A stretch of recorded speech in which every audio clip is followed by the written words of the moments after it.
안녕하세요. 한경코리아마켓 노유정 기자입니다. 의식주 톡톡으로 돌아왔습니다. 정치가 경제를 지배하는 비상시국입니다. 탄핵 정국 속 증시와 환율이 널뛰기를 하면서 기업들도 투자자분들도 혼란스러워하고 계실 텐데요. 지금 자본시장에 어떤 일이 벌어지고 있는지, 고환율이 고착화되면 어떤 일이 일어날지 말해주실 수 있는 기자를 모셨습니다. 그럼 자기소개 한번 해주시죠. 안녕하세요. 저는 한국경제신문 김익한 기자입니다. 증권부에서 자본시장과 금융당국을 담당하고 있습니다. 근데 또 예전에 한국은행에서 환율 취재도 하셨고 또 산업부에서 굴지의 대기업도 취재하셨잖아요. 네, 맞습니다. 삼성이랑 한국은행 한 5년 동안 출입을 했습니다. 예. 계엄 사태로 지금 한국 경제에 여러 가지 여파가 있는데 가장 심각한 문제 중에 하나가 환율인 것 같습니다. 사태 직후에 원달러 환율이 1,440원대까지 뛰었고 지금 1,420, 30원대에 머물러 있는데요. 1,500원까지 갈 수 있다는 전망도 나온다고 해요. 투자자들이 계엄 사태도 원화 자산에 등을 돌린 영향이 매우 큰데요. 투자자들은 불확실성을 제일 싫어하잖아요. 그러니까 한국 주식과 채권을 투매하듯 던졌습니다. 계엄 직후 이달 4일부터 6일까지 외국인은 주식과 채권을 1조 5천억 원어치 투매했습니다. 외국인이 주식과 채권 매각 자금을 달러로 환전하면서 달러 가치가 치솟은 것이죠. 거기다 수출 기업도 달러가 오름세를 이어가면서 환차익을 노리고 수출 대금으로 들어오는 달러 자금을 시장에 풀지 않고 있어요. 그 계엄 사태에 따른 정치적 불확실성 탓에 이런 매도 흐름이 이어질 수 있다고 봅니다. 그러니까 외국인들은 계속 환전을 하면서 달러 수요는 높아지고 있는 반면에 수출 기업들이 달러를 싸들고 있으면서 달러 공급은 줄어들었기 때문에 원달러 환율이 점점 치솟고 있다. 이렇게 해석할 수 있겠네요. 네, 맞습니다. 그만큼 환율이 더 오를 수 있다는 불안이 증폭되고 있는데요. 일본계 증권사인 노무라 증권도 같은 이유로 환율이 내년에 1,500원까지 오른다고 본 거죠.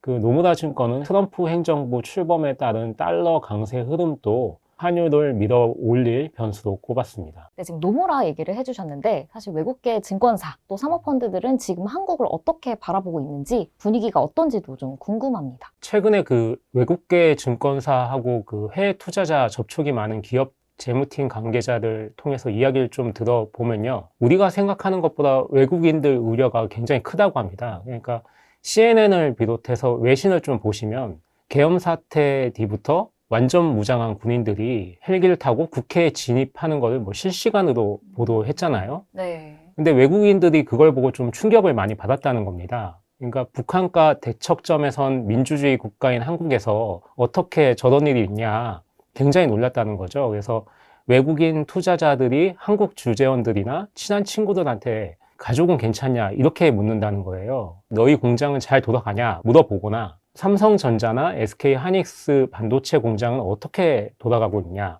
이렇게 뭐 질문하고요. 이런 상황인데 외국인들이 국내 주식과 채권을 파는 것도 어느 정도 이해는 되는 거죠. 그러니까 외국인들 입장에서 봤을 때는 이 계엄령 사태가 한국인들의 안전 그리고 더 나아가서 공장 가동 여부를 결정지을 수 있는 좀 굉장히 중요한 변수로 보고 있다는 거네요. 맞습니다. 예. 이렇게 외국인 매도세로 고환율이 장기화되면 우리 기업들에 어떤 영향을 미칠지도 좀 궁금합니다. 보통은 자동차 같은 수출 기업들은 환율이 오르면 좋고 정유 같은 수입 위주 기업들은 환율이 오르면 좀 안 좋다 이런 정도로만 알고 있잖아요. 네. 또 예전에는 저희 막 기사 쓸 때 환율이 뛰면 뭐 자동차 기업들 실적이 선전한다 이렇게 많이 썼잖아요. 네. 완전 거의 기계적으로 도식적으로 썼습니다. 근데 요즘에는 좀 많이 바뀌었거든요, 분위기가. 과거에는 뭐 달러로 환산한 한국의 제품 가격이 저렴해지면서 가격 경쟁력이 올라가고 그만큼 수출이 많이 된다는 논리로 이런 기사를 많이 썼는데요. 하지만 요즘에는 이 같은 논리가 통용되지 않는다는 것이 경영학계와 산업계의 공통된 의견입니다. 왜냐하면 그 2021년 그 한국은행과 2022년 산업연구원이 뭐 쓴 자료를 보면 수출 영향이 그 원화에서 받는 영향이 굉장히 좀 미미해지고 있다 이렇게 많이 분석하고 있거든요. 이유는 좀 복잡하게 얽힌 공급망 구조 때문이다라고 이렇게 공통되게 분석하고 있습니다. 그 해외에서 조달하는 원재료를 들여와서 보통 재가공해서 수출하는 방식이 국내 제조기업 사이에서 자리 잡으면서 원화의 영향력이 뚝 떨어졌다 이렇게 분석하고 있거든요. 그래서 원화 가치가 떨어지면 보통 비싼 돈을 주고 해외에서 원자재 등을 사와야 하는데 그만큼 실적과 채산성이 나빠진다는 거죠. 일부 기업은 그 환율 상승의 여파로 외화 차입금 이자 비용 부담이 매우 커지고 있습니다. 그 한국은행 자료를 보면요. 지난 9월 말 한국의 비금융기업 대외 채무 합계는 1,761억 달러로 집계됐습니다. 대외 채무가 뭐냐면 기업이 갚아야 하는 달러 유로화를 비롯한 그 외화 빚을 말하는 건데요. 한 250조 원에 달하는 금액입니다. 그러니까 역대 최대에 달하고 있습니다. 우리나라 기업들이 외화 빚을 이렇게까지 많이 늘린 이유가 무엇인가요? 그게 뭐 당연한 얘기인데요. 그 경제 규모가 좀 커지면 그만큼 외화 빚하고 그 외화 자산이 동시에 불어날 수밖에 없습니다. 근데 특히 한국은 수출 주도형 국가인 만큼의 원자재 조달과 수출이 많아서 외화 빚도 좀 많습니다. 거기다가 또 최근에 미국 대선도 앞둔 만큼 올 들어 기업이 달러 조달을 많이 늘린 것도 있어요. 트럼프 행정부가 들어서면은 관세 부과를 늘리는 등 무역 마찰이 좀 커질 거라는 그 관측들이 많았거든요. 그 경우에는 좀 시장 불안이 커지면서 달러 자산이 좀 안전 자산이잖아요. 그쪽에 그 달러 가치가 좀 강세를 보일 것이다. 이런 관측 때문에 달러를 좀 미리 축적했다고 볼 수 있는 거죠. 기업들은 트럼프의 당선 가능성을 염두에 뒀던 거네요. 염두에 뒀다기보다는 모든 가능성을 두고 그래도 달러는 일단 비축하는 게 낫다. 물론 트럼프가 당선이 안 된다고 한들 그 달러 자산은 뭐 어디에 가지 않으니까 그렇죠. 일단 예. 근데 트럼프가 워낙 강력한 변수잖아요. 거기에 대응하기 위해서 포트폴리오를 좀 다변화했다고 좀 볼 수 있습니다. 달러 부채가 유독 많은, 그래서 이번 환율 상승에 직격탄을 맞을 수 있는 기업들 좀 꼽아주신다면요. 그 대표적으로 비행기를 사오려고 많은 달러 빚을 낸 항공사가 그렇고요. 또 원유를 들여오려고 외화 부채를 늘린 정유 업체도 좀 달러 빚이 좀 많다고 볼 수 있습니다. 이들 기업들은 좀 환율이 뛰면 실적이 굉장히 나빠지거든요. 예를 들어서 순 외화 부채가 33억 달러, 그러니까 우리나라 돈으로 한 4, 5조 원에 달하는 대한항공은 환율이 한 10원가량 오르면 순이익이 330억 원가량 증발되는 것으로 나타났습니다. 또 정유사인 그 SK이노베이션의 경우에도 환율이 10% 오를 때 순이익이 2,800억 원가량 깎이는 것으로 추산됐습니다. 가만히만 있어도 실적이 막 깎이는 거네요. 지금 같은 환경에서는 그냥 앉아서도 손실을 보고 있는 거죠. 예. 그렇다면 기업들은 지금 어떻게 대응을 하고 있나요? 대기업들이 그냥 전통적으로 하는 방법은 뭐 달러 부채만큼 달러 자산을 늘리려고 하는 시도를 많이 하는 거고요. 또 수출 대금으로 받은 달러를 환전하지 않고 은행에 좀 맡겨둔다거나 아니면 환 해지를 해서 환율 변동에 대응하고 있습니다.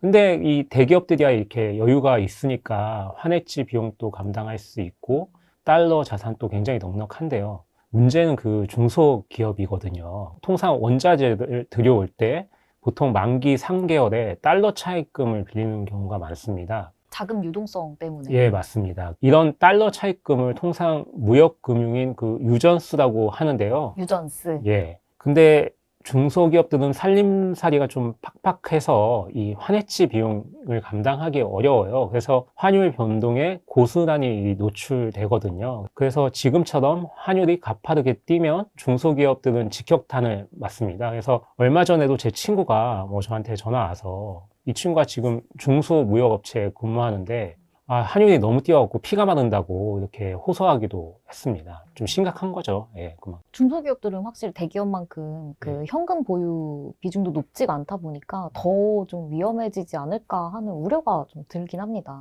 그 중소기업들은 뭐 달러 안전판이라는 거 자체가 없으니까요. 고환율에 직면하면 굉장히 어려운 환경에 좀 몰리게 됩니다. 비상계엄 이후 기재부, 한은, 금융위, 금감원, 이른바 F4의 수장들이 모여서 이제 시장 안정화를 위해 노력하고 있는데요. 지금까지 내놓은 조치들 한번 짚어주실 수 있을까요? 당국은 통상 1차적으로는 구두로 개입해요. 그러니까 말로 그 시장 안정을 깨한다는 거죠. 예를 들어서 시장 변동성이 커지면 즉각 개입한다는 말을 경제부처 수장들이 내놓는 겁니다. 그러면 정부 개입에 대한 기대로 단기적으로 시장이 좀 안정화되는 경우가 많습니다. 그 다음에 그 돈을 쓰거든요. 지금 50조 원 규모의 시장 안정 펀드를 정부가 운용하고 있습니다. 정부가 굴리는 증시 안정 펀드가 10조 원이고요. 그리고 채권 시장 안전 펀드가 40조 원 규모입니다. 둘 다 시장에 채권과 주식을 사들여서 시장 폭락을 막는 카드로 통하는데요. 하지만 보통 가동하는 경우는 굉장히 드물고요. 이런 시장 안정 조치가 있다고 공개하면 시장이 안정화되는 경우가 많았기 때문에 이 카드를 쓸 이유가 없었던 거죠. 근데 이번에도 이 카드를 실제로 가동할지는 좀 지켜봐야 되는데요. 이 밖에도 또 여러 환율, 금융시장 안정 대책을 준비하는 것으로 알고 있습니다. 10일 화요일 기준으로 아직까지는 이 증환펀드를 가동하진 않은 거네요. 네, 그렇습니다. 거의 쓴 사례가 없어요. 20년 동안. 예. 그렇다면 만약에 탄핵소추안이 국회를 통과하거나 혹은 윤 대통령이 하야 또는 조기 퇴진을 결정해서 이런 정치적인 불확실성이 해소된다면 시장은 안정될까요? 앞에도 말씀드렸지만 그 투자자는 불확실성을 제일 싫어하거든요. 그래서 외국계 증권사들도 정치적으로 불확실하다는 것 때문에 한국 투자를 뭐 재검토해야 한다는 보고서를 최근에 많이 냈어요. 그래서 정치적 변수가 사라지면 그만큼 한국에 대한 투자 고민도 한층 줄어들 겁니다. 그래서 빨리 제대로 계엄 사태 등이 잘 마무리됐으면 하는 바람입니다. 예. 마지막으로 혹시 하시고 싶은 말씀이 있다면 외국계 증권사 보고서나 요즘 떠도는 그 찌라시라고 하죠. 그런 풍문을 보면 한국의 상황을 좀 과도하게 부풀려서 키우는 경우도 뭐 적지 않습니다. 예를 들어서 한국의 외환 보유액이 좀 넉넉하지 않아서 한국 시장이 불안하다는 뭐 이야기가 도는데요.